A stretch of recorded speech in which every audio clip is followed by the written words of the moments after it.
पागलों की तरह बुज़दिल न बोले। अगर कोई सुन के अली का कसीदा बुरा मुंह बनाए, जहन्नम में जाए, बुरा मुंह बनाए, जहन्नम में जाए।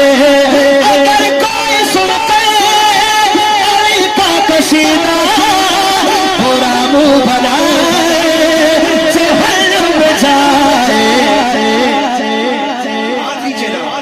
अगर नाम हैदर, आपसे पूछ रहा, आप बताएंगे, हाथ उठा के बताइएगा, अगर जिस बंदे के अंदर ये सिफात हो, क्या मैं उसको मुसलमान कह सकता हूँ? क्या वो जन्नत में जा सकता है? आप बताएंगे।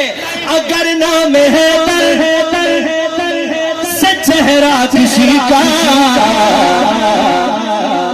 बिगड़ता ही जाए, जहन्नम में जाए। अगर नाम हैदर से चेहरा किसी का बिगड़ता ही जाए, जहन्नम में जाए, बिगड़ता ही जाए, जहन्नम में जाए। अगर कोई सुनकर अली का कसीदा बुरा बनाए, जहन्नम में जाए।